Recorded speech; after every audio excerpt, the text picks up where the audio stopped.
بسم الله الرحمن الرحيم والذين هم على صلاتهم يحافظون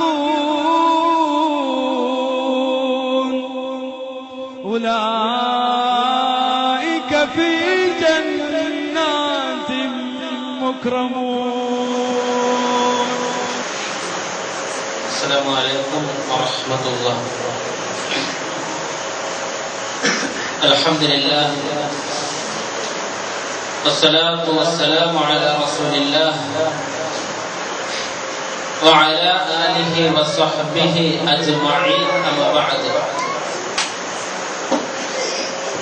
സ്നേഹം നിറഞ്ഞ സത്യവിശ്വാസിനികളെ,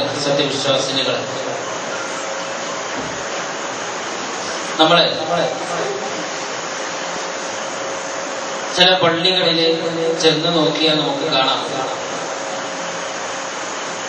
ചിലര് പല സ്ഥലത്തും നിസ്കരിക്കുന്നു. ചിലര് കാണാം മൂന്നാമത്തെ സഫിൽ നിസ്കരിക്കുന്നു, ചിലര് അപ്പുറത്തെ സഫിലായിരിക്കും, ചില അപ്പുറത്തെ സഫിലായിരിക്കും. ഈ പ്രത്യേകിച്ച് ഈ ടൗൺ ഭാഗത്തുള്ള പള്ളികളിലൊക്കെ ചെന്ന് നോക്കിയാൽ അവിടെയൊക്കെ യാത്രക്കാരായ ഒരുപാട് ആളുകൾ വന്ന് നിസ്കരിക്കുന്നത് പലയിടത്തായിരുന്നു. എന്ന് പറഞ്ഞാൽ മുമ്പിൽ മറയില്ലാത്ത രൂപത്തില് രണ്ടാമത്തെ സഫിലോ മൂന്നാമത്തെ സഫിലോ നാലാമത്തെ സഫിലോ, എന്തിനു മാത്രം ആളുകൾക്ക് പുറത്തു പോകാതെ വഴിയിൽ വരെ നിസ്കരിക്കുന്ന ആൾക്കാരുണ്ട്. ഇങ്ങനെ ചെയ്യുന്നവര് പലരും ഇതിനെ കുറിച്ച് അറിയാത്തവരായിരിക്കാം, അല്ലെങ്കിൽ അതിന്റെ ഗൗരവം മനസ്സിലാക്കാത്തവരായിരിക്കാം. നാം മനസ്സിലാക്കേണ്ടത്, ജമാഅത്ത് നമസ്കാരത്തിൽ ഇമാമിന്റെ മുമ്പിലും ഒറ്റക്ക് നമസ്കരിക്കുന്ന ഒരാളുടെ മുമ്പിലും ഒരു മറയായ ഒരു വസ്തു അയാൾ സുജൂദ് ചെയ്യുന്ന അകലത്തിന് മുന്നോടിയായി കൊണ്ട് വെക്കണം. പ്രവാചകൻ സല്ലല്ലാഹു അലൈഹി വസല്ലം പറഞ്ഞത്, വലാ തുസല്ലി ഇല്ലാ ഇലാ സുത്ര, ഒരു സുത്രയിലേക്ക് തിരിഞ്ഞുകൊണ്ടല്ലാതെ നീ നമസ്കരിക്കരുത് എന്നാണ്. ആ ശൈലി നോക്കണം. വലാ തുസല്ലി ഇല്ലാ ഇലാ സുത്ര, ഒരു സുത്രയിലേക്ക് തിരിഞ്ഞുകൊണ്ടല്ലാതെ നീ നമസ്കരിക്കരുത് എന്ന് പറഞ്ഞാൽ മുമ്പിൽ ഒരു മറ ഉണ്ടായിക്കൊണ്ടല്ലാതെ നീ നമസ്കരിക്കരുത് എന്ന്.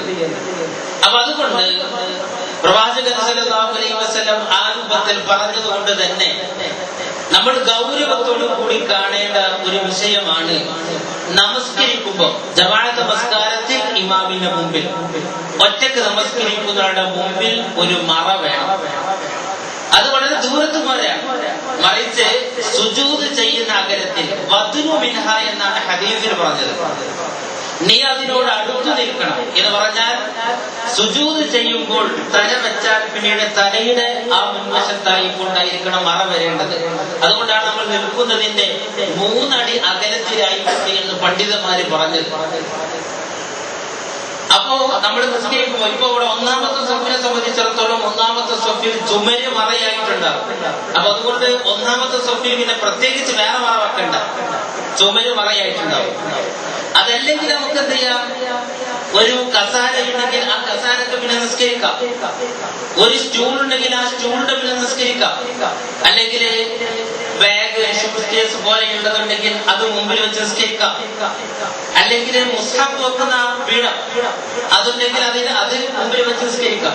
അപ്പൊ നമ്മെ സംബന്ധിച്ചിടത്തോളം നമ്മള് ഉദാഹരണം പറഞ്ഞപ്പോ നമ്മുടെ പള്ളി, അപ്പൊ അവിടെ മുസ്ഹഫ് വെക്കുന്നുണ്ടെങ്കിൽ അതിന്റെ പിന്നിൽ നിസ്കരിച്ചാൽ മതി, കാരണം അതിന്റെ നേരെ പിന്നിൽ ഒരാൾക്ക് നിസ്കരിക്കാനുള്ള സമയം കിട്ടും.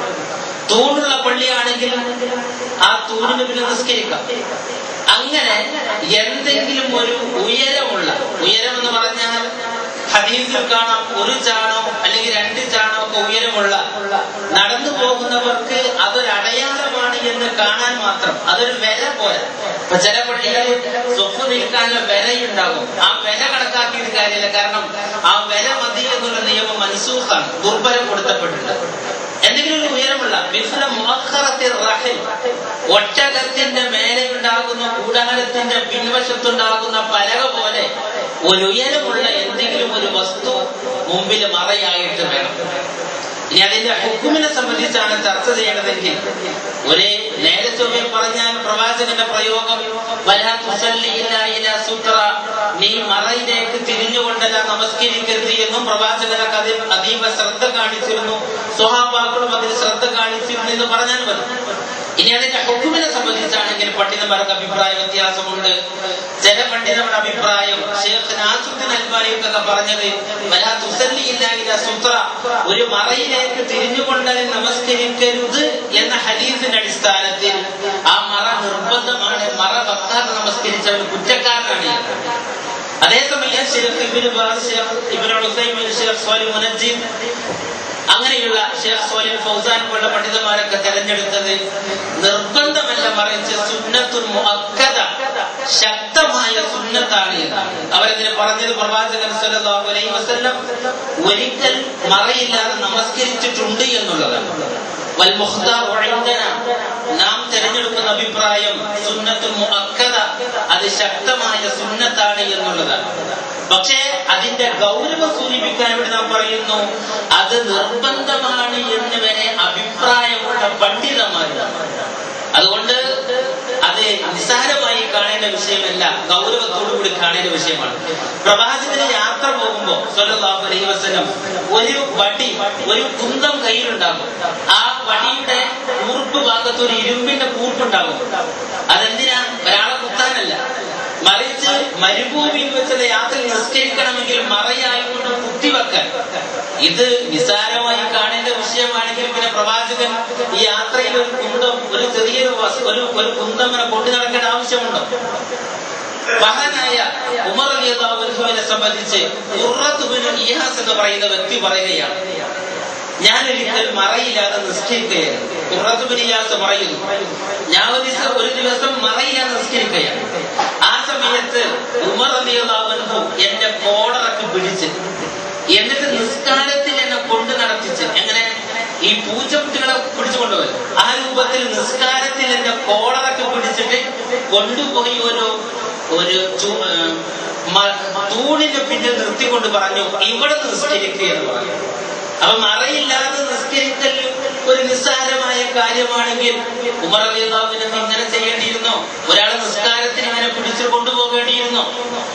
അത് പറഞ്ഞപ്പോ ഒരാൾ പറഞ്ഞു, ഉമർ റളിയല്ലാഹു അൻഹു ഈ കാലഘട്ടത്തിൽ ഉണ്ടായിരുന്നെങ്കിൽ ഈ ജുമുഅക്ക് ഉറങ്ങുന്ന ആളുകളൊക്കെ പിടിച്ച് ഹൗദിൽ കൊണ്ടിടുമായിരുന്നു എന്ന്. കാരണം ജുമുഅക്ക് വരുമ്പോ ഈ ഉറങ്ങാൻ നിയ്യത്ത് വെച്ച് വരുന്ന ആൾക്കാരുണ്ട്. ഈ ജുമുഅക്ക് രണ്ടോ ഖുതുബയിൽ ചിലപ്പോൾ ശ്രദ്ധിക്കണം എന്നല്ല, രണ്ടരക്കാലത്ത് ഉറങ്ങുന്ന നിയ്യത്തിലായിരിക്കും ആദ്യം ജുമുഅക്ക് വരുന്നത്. അപ്പോ ഈ രൂപത്തിലൊക്കെ പ്രവാചകനും സ്വഹാബാക്കളും ഗൗരവം കണ്ട വിഷയമായതുകൊണ്ട് നമ്മളും അതിൽ ഗൗരവം കാണണം. നമ്മൾ നിസ്സാരമായിക്കൊണ്ട് ഇങ്ങനെ ഈ രണ്ടാമത്തെ, മൂന്നാമത്തെ, നാലാമത്തെ സ്വപ്പിന് മുമ്പിൽ മറയില്ലാതെ നിസ്കരിക്കരുത്. മറയായിക്കൊണ്ട് നമുക്ക് ഈ ചുമര് ഉപയോഗിക്കാം, കസാര സ്റ്റൂൾ ഉപയോഗിക്കാം, അതല്ലെങ്കിൽ മറ്റു വസ്തുക്കൾ ഉപയോഗിക്കാം, അല്ലെങ്കിൽ ഇരിക്കുന്ന ഒരാളെ മറയായി നിസ്കരിക്കാം. ഇബ്നു ഉമർ റളിയല്ലാഹു അൻഹു നാഫിയോട് പറയും, മറ ഒന്നും കണ്ടില്ല നാഫിയെ, അങ്ങോട്ടൊന്ന് തിരിഞ്ഞു നിൽക്ക്, നിന്റെ പുറം മറയാക്കിക്കൊണ്ട് ഞാൻ നിസ്കരിക്കട്ടെ എന്ന്. അതല്ലെങ്കിൽ ഒരാൾ നിസ്കരിക്കുന്നുണ്ടെങ്കിൽ അയാളെ പിന്നെ നിസ്കരിക്കാം. ഒരാൾ കിടക്കുന്നുണ്ടെങ്കിൽ, ഒരാളിപ്പോ പള്ളിയിൽ ഇവിടെ ലോർ നിസ്കരിക്കും, ഇപ്പൊ 2 മണിക്ക് ഒരാൾ ഇവിടെ ഉറങ്ങുന്നുണ്ട്, അയാളെ പിന്നെ നിസ്കരിക്കാം.